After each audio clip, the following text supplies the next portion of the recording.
Tiga's opening theme, Take Me Higher by V6, is, well, I like it, I love the chorus. It's just a bit too slow-paced for me, and seems kind of like outdated 80s pop music in a way. I think my appreciation with it is hampered, however, as it's a slow song, set to an even slower and tedious opening sequence showing off the stunningly detailed effects work of the show, with a few CGI graphics models that honestly could have worked if paced faster with some combat footage cut into it. I'm about to speak heresy with this statement, but while the American opening theme is garbage, at least 4Kids' opening sequences were energetic and dynamic. What, the only two things consistently worthy of praise with 4Kids and 4K media is its voice actor stable and the competency in their editing department, no matter how bad the underlying changes are. And yes, I put Take Me Higher over the sequence 4Kids cobbled together, and it is a hell of a lot better than either sequence individually. The irony, of course, being, and I'm not even kidding on this, not long after the series started airing, this song became #1 on the Oricon Weekly Rankings chart, and quickly had enough sales to become a platinum record, meaning it sold at least 1 million copies. Yeah, in comparison, 4Kids and 4K media music often comes to be popularly reviled when one hears a series' original musical score. Anyways, the series opens on narration setting the stage of how the world is entering a new era of peace, prosperity, and technological advancement! Then, everything changed when the Fire Nation attacked. The Terrestrial Peace Coalition dispatches their special response team, the Global Unlimited Task Squad, gets for short, and Ultraman really likes names with acronyms, to investigate and deal with any damage from the space rock, only to find a giant monster in the area. Wow, we're really not wasting any time this series! As Guts' more rapid response and rescue team, they, pilots Daigo Madoka and Rena Yanase. Fun fact, Rena's actress, Takami Yoshimoto, is the daughter of Susumu Kurobi, who played Shin Hayata, the star of the original Ultraman series. Thumbs up for the casting department on doing that! Anyways, they do what they can to prevent the monster from reaching a small town, returning to base with the meteorite. Guts is a 7-man team supported by general TPC personnel, the team made up of no-nonsense field leader Seiichi Munakata, General Hothead Tetsuo Shinjo, portly scientist Masami Hori, communications and tech specialist Jun Yazumi, and teen mom and general leader Megumi Iruma. And here's where I more clarify on how bad the 4Kids dub is. Megumi is a hyper-competent commanding officer. Formerly a scientist, she is a widower whose son was taken by her mother-in-law and has been prevented from seeing him despite her wish to for literal years. She is trusted and respected both by her seniors, but also her subordinates, and it is a two-way street. As the team was specifically put together to deal with threats that are beyond the expected norms, so require each of the members, as I described, to be intelligent, specially trained, and the top of their field. She is a fantastic mentor character and role model, and essential in keeping the team from becoming just a thoughtless militant attack force. The 4Kids dub turned her into a bimbo. I'm not kidding on this. Our only hope's to find Tiga. There is no Tiga. Captain, hold on. And what I say goes. The lady in the tin can was right. The missing people are all fighters, like that boxer. Yes, I was waiting for you to make that connection. We call it Operation Fighting Force. Do you think this is a good idea? Yes, I do. Name it Operation Finding Squad, and I approve. A new theory? All this bird talk has made me very hungry. And you? A ship in time saves 9. Ugh, that's wrong. It's a stitch in time. And it doesn't even apply, you're completely off. You see why we keep coming back to, you can't defend this as making it for children with them. Anyways, one of their support crew, Dr. Kashimura, reveals the meteor contains something artificial, revealing... Help me, Obi-Wan Kenobi. You're my only hope. This is Yuzare, also played by Mio Takaki, an AI recreation of a woman from a civilization destroyed either 1 million or 30 million years before the series. The mentioned time fluctuates, and yes, that window is ridiculous, but there's more egregious offenses to science to be discussed later. And this device meant to come and warn the newest race of the planet of the coming destruction, after they adapt their translation devices to understand her.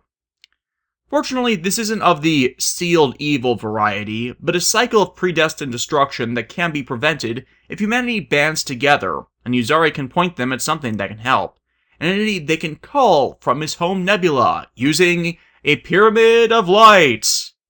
No, not that Pyramid of Light. The nebula thing is in reference to the M78 Nebula, also known as the Land of Light, that all Ultras of the franchise ultimately originate from. Except in certain series, this being one of them. For some reason, after the conclusion of the Showa-era series, Ultraman ended up doing the same thing Godzilla and Kamen Rider did, and just tried to spin them off into their own specified timelines and continuities, distaffed from the original and any other series. With sole exception to the say Godzilla movies, and including what Jonathan Zacher tried to pull with Power Rangers continuity, this eventually results in more problems than it's worth. Especially when you start to factor in recent Ultra series like Ginga, Victory, and Orb, which have all tried to pull the Gokaiger gambit of transforming into or getting powers from past heroes. To Ultraman's credit on this, they at least try to keep them all straight with respect to continuity, just using the multiversal theory for how they all relate together, even if it means there needs to be lines of dialogue inserted to explain how certain Ultras can appear as opposed to doing what Kamen Rider did with Decade and just merging all the timelines down so afterwards any of the Toei Toku properties, and not just Sentai, can cross over whenever the hell they want. Then again, I'm one of those people who believes continuity should be your friend, and in standalone series like most of this genre is stylized, the continuity of another series only really matters when you invoke the continuity of that series, be it by proper crossover, cameo, or using something ultimately from this other part of the franchise, be it physical or thematic, as that is showing proper respect for them by acknowledging how things were and should be. It's sad so many things screws up something so simple. But to get back to my point on this, Tiga was originally intended to just be another entry in the mainline canon, but was altered retroactively later on to not be. Their loss. Anyways, Kashimura proceeds to act like a fucking imbecile and dismiss everything they've been presented as a prank on them despite the evidence. Namely the super advanced technology, which contradicts this. I demand to know where you got your doctorate. I told you I went to Stanford, and that I studied under Dr. Johns Hopkinsburg. Dr. Johns Hopkinsburg. Sure enough, a monster they were warned of emerges, but using data from the device, they track down the pyramid out in Tohoku, Daigo finding it out of phase with the rest of reality, but him contacting it brings it back like so.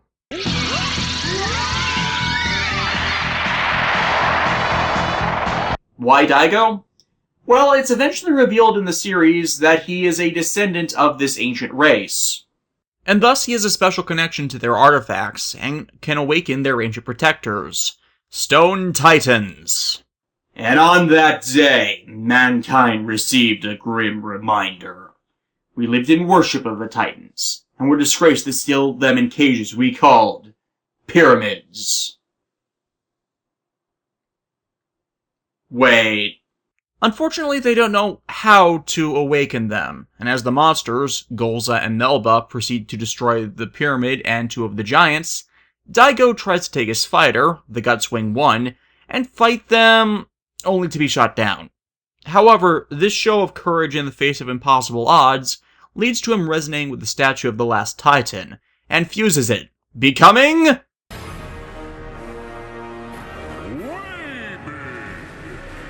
I like Tiga's design. It has a good contrast of colors with a bit of detailing on the torso, which livens up the very basic alien look all of the Ultras sport. Though, like most, the back ridges do a horrible job of hiding that there's a zipper on the back. Still, Tiga adds a first for the franchise, their variation in Kamen Rider's form change, type changing. Tiga has a red powered form for slow but heavy brawling, and a violet sky form for weak but rapid attacks. Sky form is rarely used as a result. But after about a minute of fighting, the light on his chest begins blinking. This is one of Eiji Tsuburai's inceptions for the franchise, and part of what makes it work. Ultras are effectively invincible in battle. But an invincible hero that never loses, is never really challenged, or their enemies are just so weak in comparison, is boring at best. Insert insult to any number of Toei series that don't seem to understand this. Thus, they conceived what is known as a color timer, an ingenious, inbuilt weakness to these entities. Any Ultra that bears one can only use their great power for 3 minutes.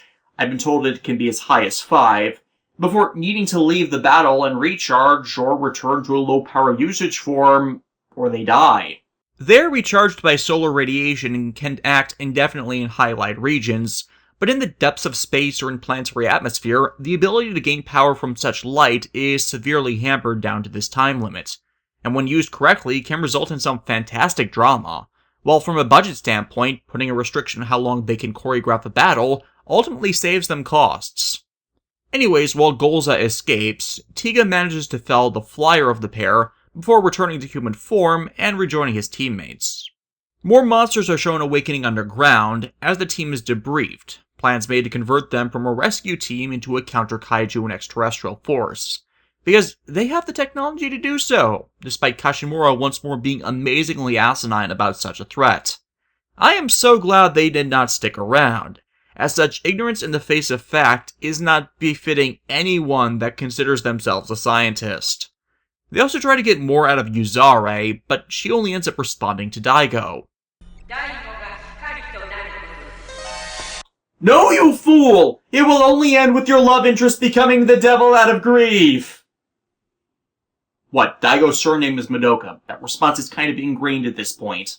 She pretty much plays exposition bot about how her civilization fell to their own acts, with the Ultras not stepping in, as they will only guard unprepared civilizations against being preyed upon by threats from the beyond. They have no right to interfere in internal matters, much like the Prime Directive from Star Trek.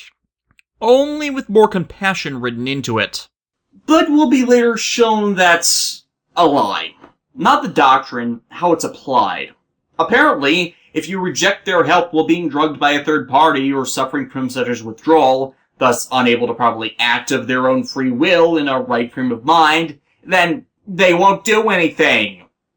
Spoilers, that's how the civilization fell, and it's kinda asinine as presented. With the fighters Getswing 1 and Getswing 2 now equipped with futuristic weapons technology, the former smaller and agile, while the latter's larger and built completely around an energy cannon, they're all set to take on the next monster to appear. And because they tend to detect monsters through their generation of some type of broad-spectrum electromagnetic interference, it doesn't make sense as explained. They can tell that one has appeared. The planes thing is another recurring element of Ultraman, created because, well, Eiji Tsuburaya was big into aeronautics. As a child he wanted to be a pilot, built his own models even, and his attention to detail on their recreation and mimicking their aeronautic flight and effects work was how he originally came to people's attention, a la that World War II propaganda I mentioned earlier. And that childhood fascination of his continues to be preserved through their inclusion in the Ultra series. Unfortunately, while the fighters on multiple occasions perform significant tactical support essential in the defeat of the monsters of the week, and how they end up saving Tiga's ass, there's really never a time where they're able to beat any of the monsters on their own, which, while playing into the Ultraman mission statement of protecting those that can't protect themselves from threats beyond the stars, does end up becoming a bit tedious in how regularly they end up shot down or disabled. Usually so Daigo can have an excuse to be MIA in a battle, so he can transform into Tiga. In fact, it's downright peculiar how none of his teammates ever figured this out until the end of the series. Yeah, it was the thing in the original show, and you can kind of address it to the Superman effect, but they don't exactly have the kind of surveillance technology we had even in the 90s to account for people's locations back in the original show. And to be perfectly frank, while Daigo's not stupid, he's not exactly that smart or skilled in comparison to the others, having been assigned to the team to be their moral center after courageously and single-handedly rescuing the head of the TPC from an attempted alien abduction before the series even began. Anyways, after the battle, the team regroups to decide on a name for the mysterious giant, Munakata wanting to name it Mountain Gulliver, a title that would be bestowed on a robot in another show, but ultimately going with Daigo's name for it, because that's his actual name.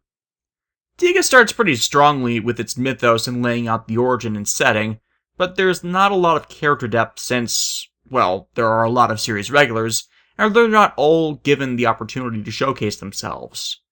I also recognized a lot of the sound effects they used, mostly from Star Trek and Star Wars. You'll recognize at the very least the transporter and snowspeeder whooshes, and that lasts throughout the series with various sources, another common one being Gundam.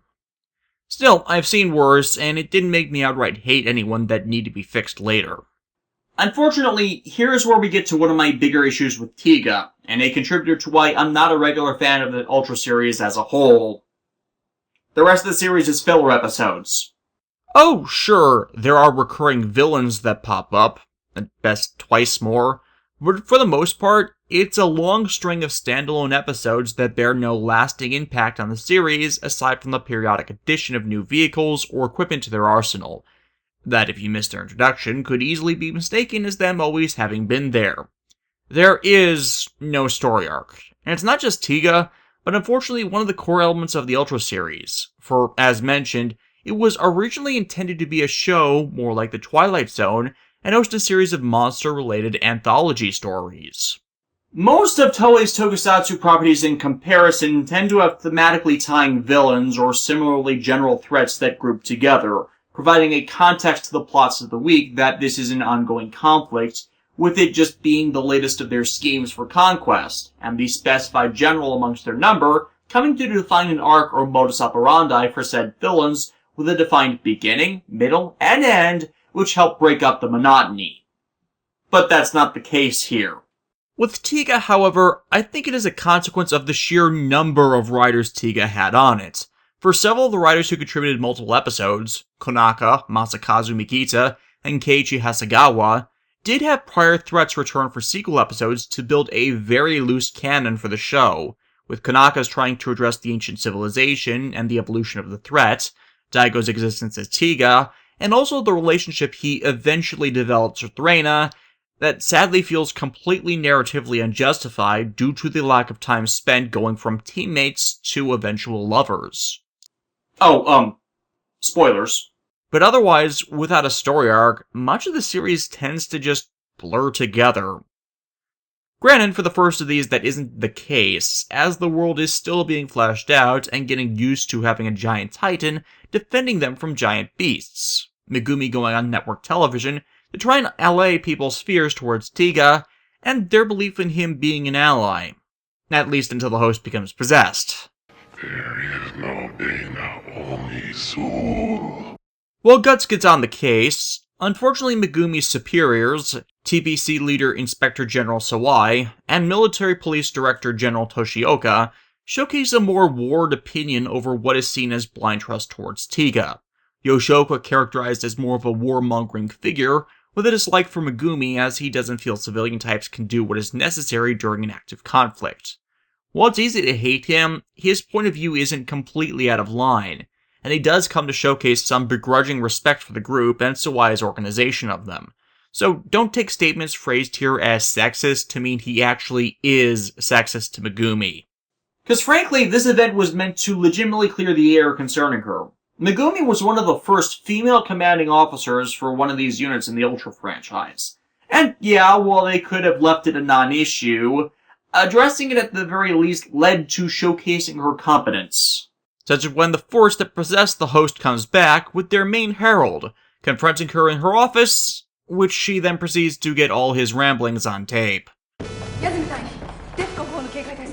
Increased intelligence watch and strengthened security measures were already put in place after your previous incident, Megumi. In fact, you put them on DEFCON 1.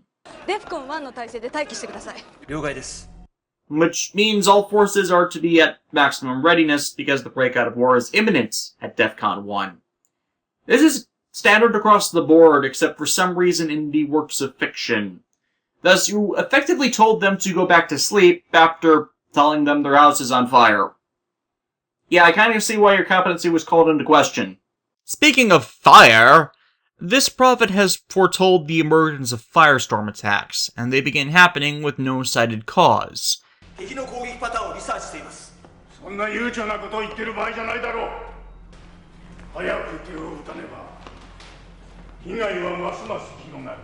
Haven't you been paying any attention today? Until the team does some analysis, which finds they're being caused by underground buildups of electromagnetic energy being caused by the alien entries called the Kiri. Because I have no idea. They equipped the fighters with a microwave transmitter that I initially thought wouldn't affect anything, but then I remembered that microwaves are just short-band electromagnetic waves, so I guess could be attuned to cause interference in the means by which the EM firestorms are building energy. But quite frankly, I thought they'd just use an EMP to immediately disperse it like is showcased happening here. Still, I like a bit of staging here as they evacuate the region before they fire the beam, as microwaves are lethal to organics, Daigo transforming to get Megumi out of the blast range. The Prophet challenges Tiga as a monster, and he's summarily ended. But the Kiri will return, technically only once more. Next, the Guts team receives word a spaceship headed to Jupiter has gone dark. Oh, don't worry, HAL 9000 just killed most of the crew, unless they became space babies. What actually caused it is an alien they ran into, who assimilated the ship into itself, and then made for Earth.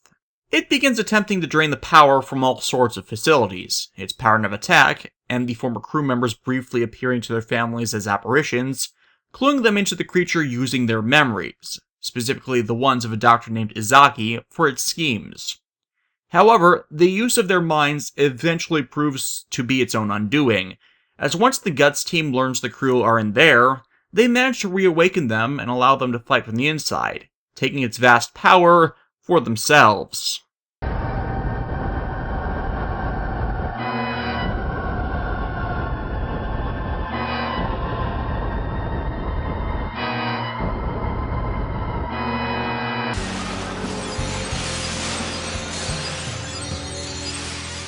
Holy crap, they did become space babies! Didn't see that coming! Yeah, this is certainly something in the series' favor for someone that's a fan of a lot of science fiction.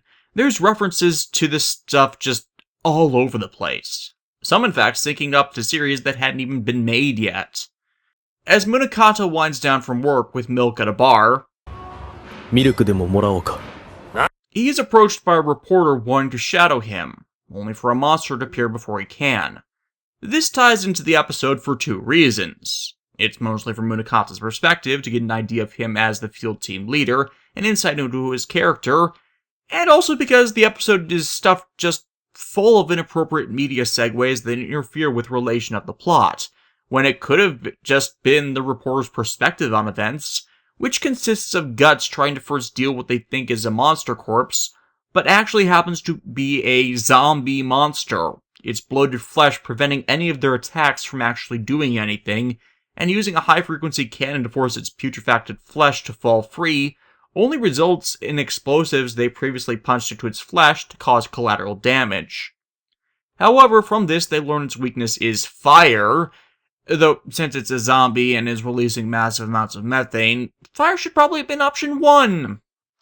Also, apparently Daigo can transform into a human-sized version of Tiga.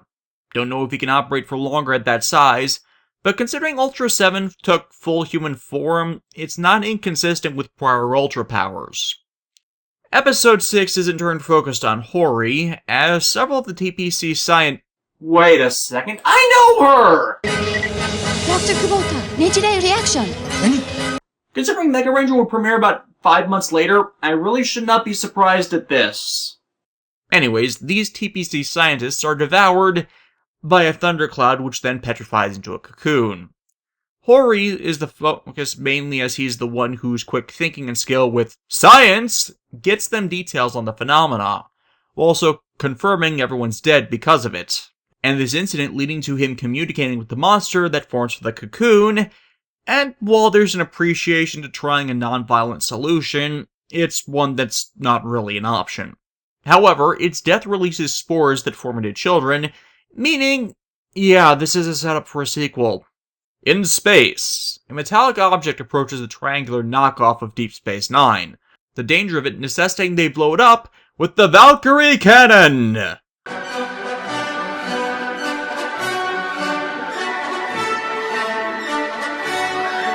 The threat isn't eliminated from that, using the escape ship to attack a shuttle, whose pilot just so happens to be Reina's father, and as is the expected cliche, Reina happens to have some daddy issues as she's not seen him in years. Her father is taken hostage by the alien, first proclaiming revenge for the loss of his people on the ship, before then revealing that his race was planning to conquer Earth anyways. Whoops. Which begs the question, with how many aliens actively invading the Earth in this series, how many did that cannon actually shoot down? Though it tries to capture Reina as well, it actually turns into her opportunity to rescue her father, and begin to reconcile, though as you can tell with me skipping through it, it's really pretty shallow, and only gives a basis to the animosity of him just not being there that doesn't make it a strong story. And honestly, with series involving Konaka that does this sort of father-daughter dynamic, well, I saw it better executed with Rika in Digimon Tamer's post-series movie, and in that series, we never actually see her meet her father to resolve it. Nor did that movie actually have Konaka's involvement. He did approve of it, however. Episode 8 is the first of the series, well, surreal episodes. On Halloween night, and actually aired near the date, the members of Guts investigate a cyclical series of disappearances while undercover in costume. However, Daigo ends up noticing a woman giving out candy lacks a reflection. He chases the woman, leading to an abstract horror realm in which she can subject him to her games. Dyson stage! No, not those games! He's sealed in a poison gas chamber sans his supplies, leaving it to the rest of the team to deal with the entity, as its candy handouts begin to affect the kids, and Reina, that ingest it, presumably in inciting some form of suggested state the monster can manipulate. It leads all of them to the entrance to its dimension space, a giant jack-o'-lantern. That's it, I'm out. Okay, Daigo managed to smash out of the gas chamber and recover the spark lens, which is the device that allows him to change into Tiga, and fight the monster that design-wise in no way relates to the witch or her dimension in design thematic. Hell, this relates more.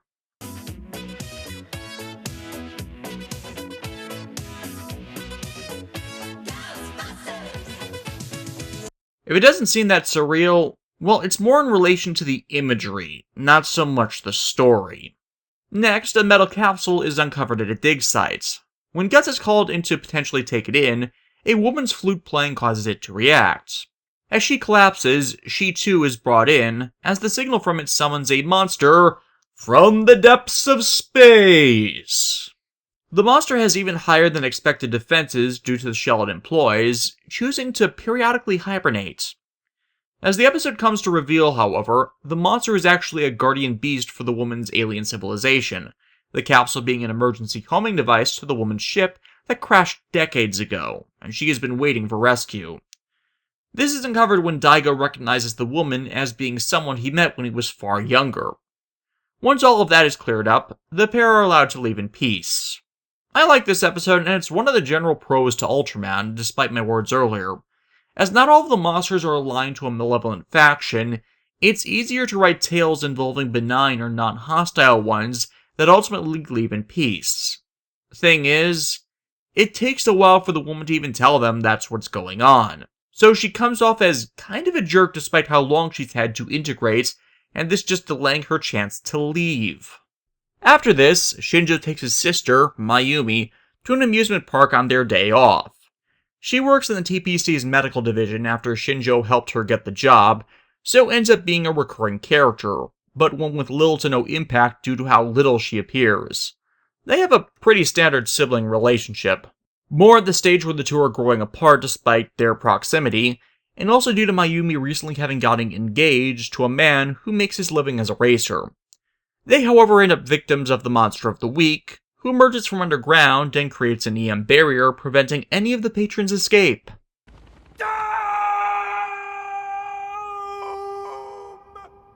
Yep, they're trapped in a horrible Stephen King maxi series. I can't wait for this to be proven to be the plot of Aliens. The entity makes like a graboid and begins devouring people from below, and they cannot call out for help. Fortunately, due to Guts' monitoring network, they get tipped off, but are unable in their initial strike to get through its shield, due to how its ionized particulates in the atmosphere to form the self-perpetuating barrier. For some reason, they can destabilize the ionization by supercooling the polarized matter. Which technically works that way. When you supercool an object, all of its internal magnetic fields are negated. My problem with it is when you do that, it becomes easier to pull those objects into a magnetic suspension grid, a la quantum levitation. So if they're already in a polarized magnetic field, as this barrier is described as, it's not going to really disrupt it. I really like how they're being smart. It's just that a lot of the show's solutions run off of technobabble distortions of real concepts, and then sell these distortions of the concept as the actual concept, which is where you have to draw the line on that kind of thing. Shinjo and a kid he helped during the episode managed to do the reckless thing and distract the monster from eating anyone else long enough for Tiga to come in and save the day. After Guts' hunt for another monster is waylaid by it disappearing, Hori reveals he's invented tracking devices that, once a target is marked with one of their capsules, should allow them to follow them no matter what, and can be fired by their sidearms. This is one of the subtle signs of progress mentioned earlier, and how little things are added over time to their arsenal, and all of them being logical additions that help them in their investigations over being just a toyetic weapon or meaningless gadget.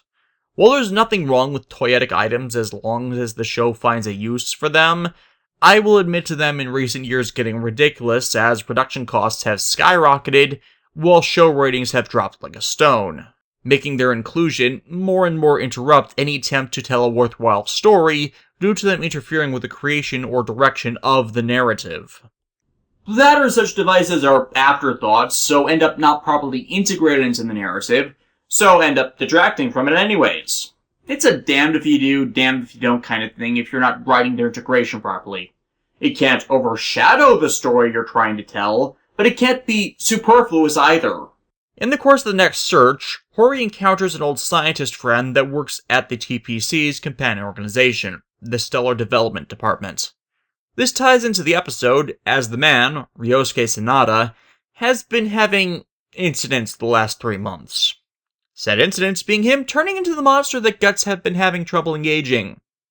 Whoops.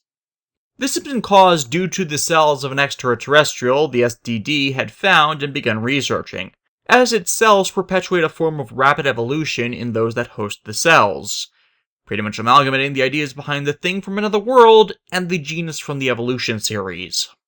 And yes, my brain is a trap for science fiction. So, this is why people think scientists are evil. What good can come from injecting yourself with the cells of an alien entity? Well, his reason for doing it is he feels like an incompetent failure in comparison to Hori, who's part of an elite team, despite the man's own achievements. And also because there's a girl involved, Sayaka, who's a mutual friend of the pair that unknowingly would have returned Ryosuke's affections had he ever tried. The next Evolu attack leads to Hori learning of the Jekyll-Hyde relationship Ryosuke's found himself in after he fires a tracker into the creature. Compounded with the data from the original experiments, when he's confronted, he finally fully beasts out, and with thousands in danger, Daigo has no choice but to stop him. The fight ends up costing the entity all of the energy it has, dissolving into dust, and taking Ryosuke with it. 誰にでも心の闇はあるわな。お前は心の闇を開いてしまっただけの人間や。 It's honestly sad how it ends, with Hori mourning his dead friend and the situation that led to this. But if you think that's sad, well, wait until you see what happens next. See you all back next week for more Tiga!